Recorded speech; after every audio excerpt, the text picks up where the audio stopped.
नमस्कार दोस्तों। चलिए आज की कहानी शुरू करते हैं। मेरा पति मुझसे 15 साल बड़ा था। हम दोनों में बहुत ही लड़ाई झगड़े हुआ करते थे। एक दिन मेरे पति को पैरालाइज हो गया और वो बिस्तर पर पड़ा रहता और रोता रहता। रोते रोते स्टोर रूम की तरफ इशारा करता रहता।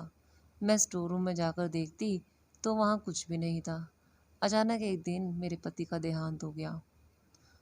उसे मरे अभी कुछ हफ्ता ही था कि मुझे उसके इशारे याद आने लगे। एक दिन नौकरानी नहीं आई तो मैंने सोचा आज मैं स्टोर रूम की सफाई कर लेती हूँ। जब मैं वहाँ सफाई करने गई तो जैसे ही मैंने स्टोर रूम का दरवाज़ा खोला मेरी तो जान ही निकल गई, क्योंकि स्टोर रूम की सफाई करते हुए वहाँ मुझे कुछ ऐसा दिखा जिस पर मैं यकीन नहीं कर सकती। कहते हैं ना, भगवान सबके साथ इंसाफ करता है। कुछ लोगों के साथ इंसाफ हो भी जाता है और उन्हें पता भी नहीं चलता। दोस्तों, शायद मैं भी उन्हीं में से एक थी। मेरा नाम रीटा है। मैं बहुत ज़्यादा खूबसूरत तो नहीं थी। मेरे माता पिता ने मेरी शादी एक बहुत बड़े आदमी से करवाई थी जो बहुत बड़ी पोस्ट पर था, लेकिन वो मुझसे 15 साल बड़ा था और उसके सर पर एक भी बाल नहीं था। हम जब साथ बाहर घूमने जाते तो लोग तो मुझे उसकी बेटी समझते थे।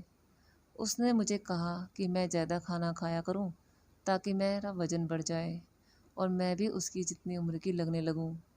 मैंने भी मजाक में कह दिया कि आप अपना वज़न ही कम कर लो, तो उसने गुस्से आ गया। उसने गुस्से में मेरे गाल पर ज़ोरदार थप्पड़ मारा। अभी हमारी शादी को हफ्ता ही नहीं हुआ था कि उसने मुझे इतनी ज़ोर से मारा कि मैं ज़मीन पर जाकर गिर पड़ी। उसने कहा, औरत हो, औरत बनकर रहो। मेरे सर पर बैठने की ज़रूरत नहीं है। मैं अच्छी तरह से जानता हूँ तुम जैसी औरतों को। अगर तुम्हें काबू में ना रखा जाए तो तुम पता नहीं क्या करो। यहाँ इस घर में तुम मेरा खाती हो, मैं ही तुम्हारे लिए सब करता हूँ। तुम्हें कोई हक नहीं है मेरा मजाक बनाने का। मैंने कहा, मैं मजाक नहीं बना रही थी, लेकिन उसने मेरी इतनी सी बात का बुरा बना लिया और बहुत दिनों तक मुझे ताने देता रहा। वो मेरे लिए ऐसी चीज़ें लेकर आता था जिससे मेरा वज़न बढ़ जाए। कभी मेरे लिए पिज़्ज़ा तो कभी बर्गर। मुझे ये सब खाने की आदत बिल्कुल भी नहीं थी, इसलिए मेरा मैदा खाने से पेट खराब हो गया। उसने तब भी कहा, अगर तुम खाओगी तो ये चीज़ें खाओगी, वरना नहीं खाओगी। उल्टी सीधी चीज़ें खाने से मेरा वज़न तो बढ़ गया, लेकिन मैं बहुत बेढंगी सी लगने लगी थी। सब मुझे कहने लगे, शादी के बाद तुम्हें क्या हो गया है? पहले तो अच्छी खासी खूबसूरत हुआ करती थी, इतनी जल्दी वज़न बढ़ा लिया। मेरे ऊपर तो ज़्यादती हो रही थी, वो किसी को मैं बता भी नहीं सकती थी। उस आदमी ने मुझ पर हाथ उठाया, मुझे मेरे माता पिता और दुनिया वालों के सामने रुस्वा किया। मेरे घर वालों को गालियाँ भी देता, उन्हें ताने दिया करता था। पत्नी होने के नाते मेरी ज़रा भी इज्जत नहीं करता। मुझे लगा कि चलो, जो भी है तो मेरा पति, मेरा खर्चा तो उठाएगा ही। लेकिन अब तो उसने वो भी बंद कर दिया। मुझे कहने लगा, अपना खर्चा खुद उठाओ, मेरे पास तुम्हारे लिए पैसे नहीं हैं। अगर पैसे चाहिए तो अपने लिए नौकरी तलाश कर लो। जीवन में सुकून जैसे कहीं खो सा गया था। रोज़ कोई ना कोई हंगामा ज़रूर करता। मैंने स्कूल में नौकरी करनी शुरू कर दी। मेरी हालत इतनी ख़राब हो गई थी कि कभी कभी मैं अपने स्टूडेंट के सामने ही रोने लग जाती। जब मैं उनको अपने पति के बारे में बताती तो वह भी सुनकर हैरान रह जाते। मेरे पास कोई भी नहीं था जिसे मैं अपना दुख बता सकती। मेरे पति का कहना था, जब तक पत्नी को मारो नहीं वो सीधी नहीं चलती और सर पर चढ़कर बैठ जाती है। इसलिए मैं अपनी पत्नी को बिना वजह ही मार लेता हूँ। अपने दोस्तों और रिश्तेदारों के सामने मेरी बेइज्जती करता रहता। हमारे यहाँ कोई संतान नहीं हो रही थी। मैं बहुत परेशान थी, लेकिन किसी को कुछ बता भी नहीं सकती थी। सबसे झूठ बोलना पड़ता था कि सब कुछ ठीक चल रहा है, अच्छी भली ज़िंदगी गुजर रही थी ना। जाने क्यों मेरे माता पिता ने मेरी शादी इस जैसे आदमी से करा दी। मैं हर तरह से कोशिश करती कि मैं उसे पसंद आ जाऊं, उसकी हर पसंद नापसंद का भी ख्याल रखती। वो जो कहता मैं करती रहती, उसकी हर बात मानती। लेकिन मैं उसकी बात मानूं या ना मानूं, उसे मुझ पर गुस्सा ही आता रहता था।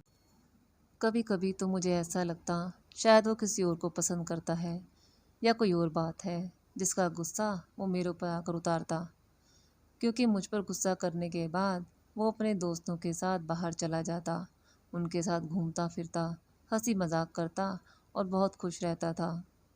उसके दोस्त भी हमारे घर आ जाते थे, और जब उसके दोस्त हमारे घर आते थे तो मेरा सारा दिन खाना पकाने में ही निकल जाता। फिर भी उससे कुछ नहीं कहती, सोचती शायद अब वो खुश हो जाए, लेकिन वो तो किसी हाल में खुश रहने वाला था ही नहीं। मुझे समझ ही नहीं आ रहा था कि ये सब क्या हो रहा है। कभी तो मैंने कभी कोई गलती करी ही नहीं थी। किसी की नज़र लग गई है या किसी ने मेरे ऊपर काला जादू कर दिया है, क्योंकि जो कुछ भी मेरे साथ हो रहा था वो सब मेरी समझ से तो बहुत परे था। मेरा पति जिस ऑफिस में काम करता था वहाँ खूब रिश्वत लिया करता था। नई से नई गाड़ियाँ, मोबाइल बदलता रहता, अपने लिए अच्छी से अच्छी चीज़ लेकर आता, अपने हर शौक का ख्याल रखता, अपने ऊपर पूरा खर्चा करता। अब तो हम मोहल्ले में भी मशहूर हो गए थे कि ये लोग जब देखो लड़ते रहते हैं। लेकिन एक दिन तो हद ही हो गई, जब उसने मुझसे बिना वजह ही लड़ाई शुरू कर दी। मेरा पति ज़ोर ज़ोर से चिल्लाना शुरू कर दिया और उसने कहा, मैंने तुमसे कहा था ना आज मेरे लिए अच्छा खाना बनाना, और तुमने दाल बनाकर रख दी। मैंने कहा, अगर अच्छा खाना खाना है तो उसके लिए पैसे भी तो देने हैं। मेरे पास पैसे नहीं हैं और अभी मेरी सैलरी भी नहीं मिली। वो इस बात को लेकर खूब लड़ा और मुझे अच्छी तरह से गाली दी और मुझ पर हाथ भी उठाया और कहने लगा, आज तक तुमने मेरे दिल में जगह नहीं बनाई। बात कहाँ से शुरू हुई थी और कहाँ चली गई कुछ पता ही नहीं चला। और कहने लगा, मैं तो तुम्हारे साथ मजबूरी में रह रहा हूँ। वो बहुत ज़्यादा चीख रहा था और गुस्से में था, जिसकी वजह से उसका बीपी काफ़ी बढ़ गया और उसको दौरा पड़ गया। मुझे समझ ही नहीं आ रहा था कि मैं क्या करूं। रात का समय था, मैं उसे हॉस्पिटल लेकर गई तो डॉक्टर ने कहा, आपने आने में देर कर दी, आपके पति को तो पैरालाइज हो गया है। अब ना ये चल सकते हैं और ना ही बोल सकते हैं। इनका पूरा शरीर बेकार हो गया है। बस ये अपने दोनों आंखें और 3-4 उंगलियां ही हिला सकते हैं। मेरे पति ने गुस्सा किया और गुस्से में आकर अपना ही नुकसान कर लिया। गुस्से की वजह से उनका बीपी हाई हुआ और अटैक आ गया। खैर, हफ्ते भर हॉस्पिटल में रहे, फिर घर आ गए। अब मैं ही उनका ख्याल रखा करती थी। वो बोल नहीं सकते थे, ना ही हिल सकते थे, लेकिन उसे अपने किए पर अभी भी कोई अफसोस नहीं था। मैं भी इन सब से खुश नहीं थी। वो जैसा भी था मेरा पति था। मैं नहीं चाहती थी कि उसके साथ कभी कुछ बुरा हो, क्योंकि ऐसा कोई भी पत्नी नहीं है समाज में जो ये चाहती हो कि उसके पति के साथ बुरा हो। पति जैसा भी हो दोस्तों, अपना पति ही होता है। अब तो हमारे घर में पैसों की परेशानी शुरू होने लगी। मैं नौकरी भी करती, घर का काम भी करती और उसे भी संभालती। अब उसकी आंखें बदलने लगी थी। वो सोचने लगा था कि मेरी पत्नी जिसके साथ मैंने इतना बुरा किया, उसे मारा पीटा, उस पर गुस्सा किया, अब भी वो मेरा इतना ख्याल रख रही है, मेरी खिदमत कर रही है। एक दिन मेरे पति ने मुझे अजीब सा इशारा किया। मैं समझी नहीं कि वो क्या कह रहा है। उसने अपनी उंगली से इशारा किया था। मुझे लगा कि वो कह रहा है मुझे बाथरूम जाना है या मुझे भूख लगी है, लेकिन आज उसने जो इशारा किया वो अलग था। वो स्टोर रूम की तरफ इशारा कर रहा था, लेकिन इसका मतलब ये नहीं था कि उसे स्टोर रूम में जाना है। मैंने उससे पूछा, क्या हुआ, आप स्टोर रूम की तरफ इशारा क्यों कर रहे हो? क्या आपको स्टोर रूम जाना है? तो उसने मना कर दिया।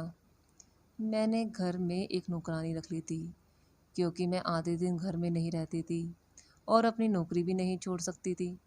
अगर मैं नौकरी नहीं करती तो घर का खर्चा कैसे चलता, इसलिए मैंने एक नौकरानी रख ली थी। ऑफिस वालों ने मेरे पति का हिसाब भी क्लियर कर दिया था।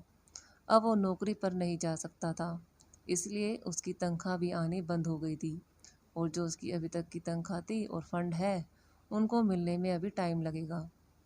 जब मैं उनको फ़ोन करती तो वो कोई ना कोई बहाना मार देते। मेरे पति का काम ऐसा था, उसे बहुत लोग जानते थे और उससे डरते थे। उसके साइन के बिना फाइल आगे नहीं पहुंचती थी, इसलिए उसे लाखों रुपए की रिश्वत भी देते थे। उसके कुछ रिश्तेदार थे जो पहले तो पैसों के चक्कर में उसके आसपास रहते थे, लेकिन जैसे ही उसका बुरा समय आया, सब ने साथ छोड़ दिया। अब उसे एहसास हुआ कि मेरे बुरे समय में मेरी पत्नी ही मेरे साथ है। वो रोज़ रात को स्टोर रूम की तरफ इशारा करता और रोता रहता। उसे देखकर मुझे भी रोना आ जाता, क्योंकि मुझसे उसकी ऐसी हालत देखी नहीं जाती थी। हमारी शादी को 5 साल हो गए थे और इन 5 सालों में उसने मुझे चैन की सांस नहीं लेने दी थी। हर रोज़ मेरा खून जलाता था। बहुत तकलीफ़ दी है उसने मुझे, लेकिन मैंने उसे माफ़ कर दिया। शायद उसको उसके किए हुए की सज़ा मिल चुकी थी। मैं उसे और सज़ा नहीं देना चाहती थी। वो रोता रहता था और बार बार इशारा करता। मैं उसके इशारे पर जाकर देखती, लेकिन मुझे वहाँ कुछ भी नहीं मिलता। ना उसकी कोई चीज़ वहीं थी और ना ही कोई ऐसी चीज़ जो उसे चाहिए हो। अब बार बार इंसान एक चीज़ की तरफ इशारा कर रहा है, इसका यही मतलब है कि कोई बात तो ज़रूर है। एक दिन उसकी कज़न हमारे घर आ गई और हैरत की बात है, वो उससे तो नहीं मिली, लेकिन मुझसे अजीब-गरीब बातें करने लगी। कहने लगी, तुम्हारे पति की तनख्वाह और फ्रंट के पैसे जब मिलेंगे। मैंने कहा, पता नहीं कब मिलेंगे, रोज़ फ़ोन करती हूँ, वो लोग कुछ ना कुछ बहाना बना देते हैं। कहने लगी, बहुत सारे पैसे होंगे ना, तुम इतने पैसों का क्या करोगी? मैंने कहा, अपने पति का इलाज करवाऊंगी, हो सका तो दूसरे शहर में इलाज करवाऊंगी। मुझसे पूछने लगी, कहीं तुम्हारे पति ने दूसरी शादी तो नहीं कर रखी? मैंने कहा, मुझे नहीं पता, लेकिन वो मुझे अपने पैसे नहीं देते थे। बोली, तब तो ज़रूर इसने दूसरी शादी कर ली होगी। मैंने कहा, अगर ऐसा होता तो वो औरत अभी तक यहाँ आ गई होती, लेकिन मेरे पति ने मुझे ऐसा कुछ नहीं बताया और ना ही उसने मुझसे छुपाकर दूसरी शादी की है। उसने कहा, तुम झूठ बोल रही हो, इसकी सारी दौलत तुम्हारे पास ही है। ये कई लोगों से लाखों रुपए रिश्वत लेता था, तुम्हारे ऊपर ही उड़ाता होगा ना, तुम्हारे नखरे देखता होगा। मुझे भी गुस्सा आ गया। मैंने कहा, देखो, मैं खुद नौकरी किया करती हूँ, सर्दी हो या गर्मी या मेरी तबीयत ख़राब हो, मैं ज़रूर अपनी नौकरी पर जाती थी। महीने के 30 दिन अपना सर खपाने के बाद मुझे 30,000 रुपये मिलते हैं और वो भी घर के खर्चे में ख़त्म हो जाते हैं। तुम्हें उसके पैसे चाहिए तो खुद ढूंढ लो उसके पैसे। उसकी दूसरी पत्नी भी अगर मिल जाए तो मुझे भी बता देना। उसने कहा, तुम बहुत बदतमीज़ हो और तुम्हारा पति भी ऐसा ही था, इसलिए आज इस हाल में पड़ा है। तुम देखना कहीं तुम भी इसी हाल में न पहुंच जाओ। आज वो लोगों का मोहताज है, कल तुम्हें भी मोहताज ना बना जाए। अगर ऐसा हुआ तो तुम्हें दोनों का ख्याल कौन रखेगा? तुम तो तड़प तड़प कर भगवान को प्यारे हो जाओगे। मैं उसकी बातें सुनकर हैरान रह गई और सोचने लगी, कैसी दुनिया है ये लोग। ये लोग किसी भी हाल में आपको नहीं छोड़ते। मैंने उससे अब भी तमीज़ के साथ कहा कि तुम यहाँ से जा सकती हो। फिर वो चली गई। मैंने सब बातें अपने पति को बताईं। वो सुन भी रहा था, समझ भी रहा था और रो रहा था। वो मुझसे शायद बातें करना चाहता था, लेकिन अब वो बोल नहीं सकता था। अगले दिन मैंने डॉक्टर से चेकअप करवाया तो डॉक्टर ने कहा कि इनके ठीक होने की उम्मीद बहुत कम है। अभी तो ये ऐसे ही रहेंगे, आगे भगवान की मर्ज़ी। लेकिन अगर आप चाहते हैं तो किसी और डॉक्टर को दिखा सकती हो, किसी और शहर ले जा सकते हो। डॉक्टर हर माह आकर चेक करते थे, लेकिन कोई अच्छी खबर नहीं मिल रही थी। बस मेरा पति बार बार स्टोर रूम की तरफ इशारा करता रहता और मैं समझ नहीं पाती कि वो क्या कहने की कोशिश कर रहा है। यूं ही रोता रहता। डॉक्टर कहते, अगर ये रोते रहेंगे तो इनकी आंखें खराब हो जाएंगी और दवाई भी असर नहीं करेगी। मैं उन्हें समझाती और कहती कि आप रोया ना करें, बस सब्र करें। एक दिन जब सवेरे से उनको जगाने गई तो मैंने देखा कि वो जाग नहीं रहे। तभी मुझे एहसास हुआ कि वो तो इस दुनिया में नहीं रहे। मेरे पैरों तले ज़मीन निकल गई। मैंने डॉक्टर को बुलाया। उन्होंने कहा, इनका तो देहांत हो चुका है और इनके लिए यही अच्छा हुआ, क्योंकि ये जीने की उम्मीद छोड़ चुके थे, बहुत तकलीफ़ में थे। अच्छा हुआ भगवान ने इन्हें अपने पास बुला लिया। मुझे ये सब सुनकर बहुत सदमा लगा और मैं रोने लगी। वो जैसे भी थे, आखिर मेरे पति तो थे। उन्होंने मेरे साथ तो कुछ भी किया हो, लेकिन उन्हें भी जीने का हक तो था। मैंने पूरी इज्जत के साथ उनका क्रियाक्रम किया। मैं कुछ समय नौकरी पर नहीं गई। मैं घर में ही रहती और मेरे साथ घर में एक नौकरानी रहती थी। वही घर का सारा काम करती थी, खाना बनाना, सफाई करना, कपड़े धोना। मेरे पति के देहांत के बाद मेरा किसी काम में दिल नहीं लगता था। एक दिन किसी ने दरवाज़ा खटखटाया और मुझे नौकरानी ने आकर बताया कि मुझसे कोई औरत मिलना चाहती है, उसके साथ बच्चे भी हैं। मैंने कहा क्या नाम है उसका? उसने मुझे नाम बताया। मैंने कहा मैं इस नाम की किसी भी औरत को नहीं जानती हूँ। खैर, तुम उसे बाहर बिठाओ, मैं आ रही हूँ। और जब मैं बाहर आई तो सच में मैं उस औरत को नहीं जानती थी और ना ही उसके बच्चों को। मैंने कहा कौन हो आप? उसने कहा मैं तुम्हारे पति की दूसरी पत्नी हूँ और अब वो मर गया है। मैं अपना और अपने बच्चों का हिस्सा लेने आई हूँ। तुम्हारे पति ने 3 साल पहले मुझसे छुपकर शादी कर ली थी और 3 साल में हमारे 2 बच्चे भी हुए हैं। अब मैं अपना हक लेने तुम्हारे पास आई हूँ। जब मैंने ये बात सुनी तो मुझे उस औरत का ख्याल आ गया जो उस दिन हमारे घर आई थी। इसका मतलब वो कुछ गलत नहीं कह रही थी और उनके बाकी रिश्तेदार भी सही सोचते थे। मैंने कहा तुम्हें शर्म नहीं आई एक शादीशुदा आदमी से शादी करते हुए? उसने कहा इसमें मेरा क्या कसूर है? वो तुम्हें पसंद नहीं करता था, तो मुझे अच्छी ही नहीं लगती थी और मैं खूबसूरत थी। वो मेरे पीछे पड़ गया और मुझसे शादी कर ली। मैंने कहा खूबसूरत तो मैं भी थी, लेकिन उसने जानबूझकर मुझे बदसूरत बना दिया। उसने कहा मर्द ऐसा क्यों करेगा? शायद तुम्हारी किस्मत ही खराब थी। खैर छोड़ो इन बातों को, अब वो इस दुनिया में तो रहा नहीं। मेरा हिस्सा मुझे दे दो। मैंने कहा वो मेरे पास कुछ नहीं छोड़ कर गया। मैं अपना खर्चा भी अपनी नौकरी करके चलाती हूँ और जो उसके फ्रंट और तनख्वाह है वो अभी तक तो मिली नहीं है। जब मिल जाएंगी तो मैं तुम्हें उसमें से आधे पैसे दे दूँगी। और यहाँ ये घर तो घर भी किराए का है और इसे मैं ही चलाती हूँ, तुम्हारा पति नहीं चलाता था। वो मुझे पैसे नहीं देता था, तुम पर ही उड़ाता होगा अपनी सारी दौलत। तभी तो इस घर में 1 रुपया भी नहीं देता था। तुमने तो उसके जीते जी बहुत ऐश कर ली, अब तुम्हें क्या चाहिए? वो औरत मुझसे लड़ने लगी और मेरे पूरे घर की तलाशी करने लगी। मैंने कहा कि यहाँ कुछ नहीं है, जाओ यहाँ से। मेरा बीपी बढ़ने लगा। मुझे उसकी हरकत से बहुत गुस्सा आ रहा था। वो औरत बहुत ज़िद्दी और बदतमीज़ थी। जब उसे कुछ नहीं मिला तो वो चली गई।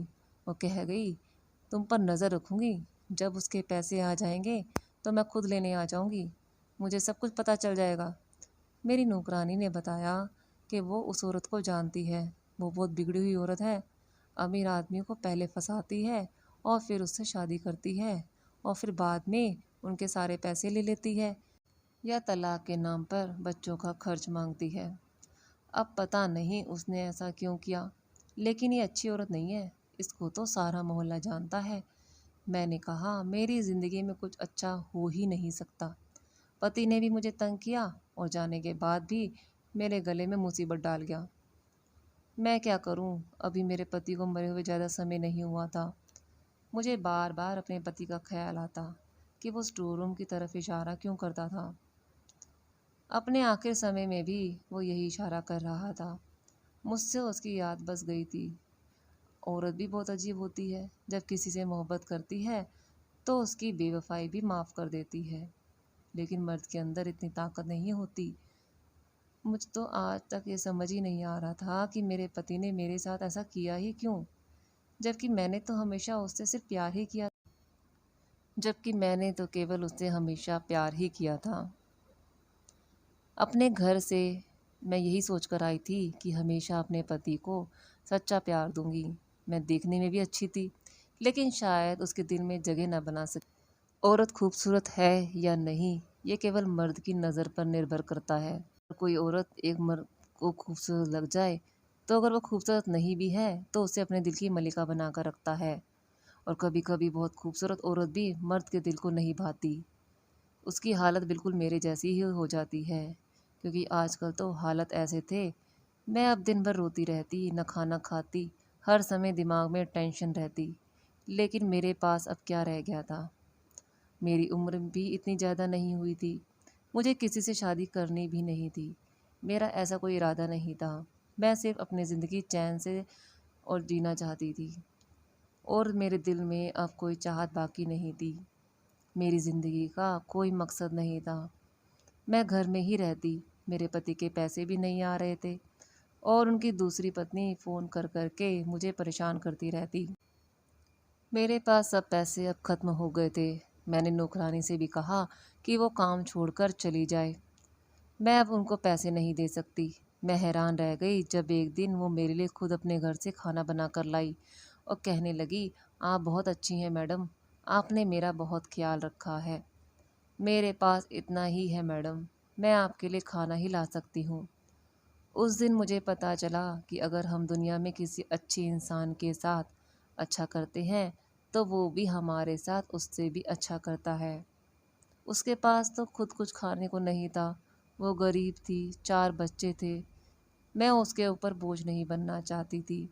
मैंने उससे कहा, अगर मेरे हालात अच्छे होते तो मैं तुम्हें ही काम पर बुला लूँगी और तनख्वाह भी दे दूँगी।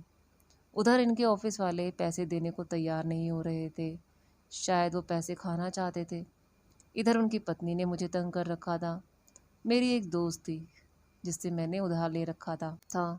परेशान थी हो गई। नौकरानी को भी मैंने हटा दिया था। अब घर में बहुत ज़्यादा गंदा हो गया था। वैसे भी अब कुछ करने के लिए था नहीं, तो मैंने सोचा चलो आज मैं सफाई कर लेती हूँ। मैं स्टोर रूम में चली गई। वहाँ जाते ही मुझे अपने पति की याद आने लगी। मैं सोचने लगी वो बार बार इधर इशारा क्यों करते थे। अचानक मेरा पैर फिसल गया और मेरा हाथ दीवार पर लग गया, जिससे मेरी कलाई में चोट लग गई और वहाँ एक टाइल टूट गई। जब मैंने उस तरफ देखा तो मेरे पैरों के तले ज़मीन ही निकल गई। मुझे यकीन ही नहीं हुआ कि मेरी आंखें क्या देख रही हैं। इस दीवार के पीछे कमरा बना हुआ था और उसमें एक तिजोरी बनी हुई थी। जब मैं अंदर गई तो मेरे पैरों तले ज़मीन निकल गई। उसके अंदर ढेर सारी दौलत, सोना, चांदी और न जाने क्या क्या रखा हुआ था। मैं समझ गई वो इसी तरफ इशारा क्या करता था, लेकिन बता नहीं पाता था। जैसे कि मेरे पति के बारे में मशहूर था कि वो बहुत ज़्यादा रिश्वत लिया करता था। शायद ये सब उन्हीं रिश्वत के पैसों का बना हुआ था। मैंने सब सामान वहाँ से निकाल लिया और उस जगह को बंद कर दिया और पहले की तरह ही कर दिया ताकि कोई पहचान ना सके। अगले दिन मेरी नौकरानी को मैंने बुलाया और कहा कि घर का सारा सामान पैक कर लो, मैं यहाँ से जा रही हूँ। वैसे भी ये घर किराए का है। मैं सोच रही थी दौलत से कुछ हिस्सा अपने पति की दूसरी पत्नी को दे दूंगी, लेकिन नौकरानी ने बताया कि वो दोनों बच्चे उसके नहीं थे। वो झूठ बोल रही थी। वो बच्चे किसी और के थे। वो आपके पति के बच्चे नहीं थे और वो औरत हमारे मोहल्ले में रहती है। कल एक आदमी यहाँ आया था और अपने बच्चे लेकर चला गया। हो सकता है आपके पति ने उससे शादी ना की हो, वो झूठ बोल रही हो, क्योंकि वो औरत ऐसे ही ड्रामा करके पैसे ऐंठती है। मैं खामोश उसकी बातें सुन रही थी। मैंने नौकरानी को उसकी तनख्वाह दी और कुछ पैसे भी दिए। उसे लगा शायद मुझे ऑफिस से पैसे मिल गए हैं, लेकिन ऑफिस वाले तो पैसे खाकर बैठ गए थे। मैं वहाँ से चली गई। मैंने कुछ सामान भी उसे दे दिया और थोड़ा बहुत सामान अपने साथ लेकर दूसरे शहर में चली आई। वहाँ पर ही मैंने नौकरी करना शुरू कर दी। आज मेरे पास घर भी है, गाड़ी भी है और अपने पति के नाम से एक अनाथ आश्रम बनवा रही हूँ, क्योंकि ये पैसे उनके ही थे, उन्हीं ने रखे थे। और तो और वो मुझे देना भी नहीं चाहते थे, लेकिन शायद किस्मत को यही मंजूर था, पैसे मुझे ही मिलने थे। मैं इन पैसों से कोई अच्छा काम करना चाहती थी। ये सब सुनने में अजीब लगता है, लेकिन मेरा पति मुझसे 15 साल बड़ा था। उसने इतने सालों में ये पैसे जमा किए थे, लेकिन वो इसे खर्च नहीं कर पाया। दोस्तों, यही तो जीवन है ना, इससे ऊंच नीच होती रहती है। लेकिन अब मैं किसी पर भरोसा नहीं कर सकती थी, इसलिए दूसरी शादी नहीं करना चाहती। मैंने आगे पढ़ाई करने का फ़ैसला किया ताकि मैं एक अच्छी जॉब कर सकूं, क्योंकि चाहे आपके पास कितनी भी दौलत क्यों ना हो, पैसे तो एक दिन ख़त्म हो ही जाते हैं। मैं अपने पति को खुशी से याद करना चाहती हूँ और उसकी आत्मा के लिए भगवान से प्रार्थना करती हूँ, क्योंकि वो जैसा भी था मेरा पति था। तो दोस्तों, आशा करती हूँ कि आपको मेरी ये कहानी पसंद आई होगी। दोस्तों, हमारे जीवन में कई मोड़ आते हैं, कई ऊंच नीच आती हैं, लेकिन हमें डिसाइड करना है कि हमें किस रास्ते पर चलना है। गलत रास्ता पकड़ना है या सब्र करके भगवान का नाम लेके एक अच्छे रास्ते की ओर मुड़ना है, ये सब हम पर निर्भर करता है। तो चलिए दोस्तों, अगर आपको ये छोटी सी कहानी अच्छी लगी हो तो कृपया लाइक और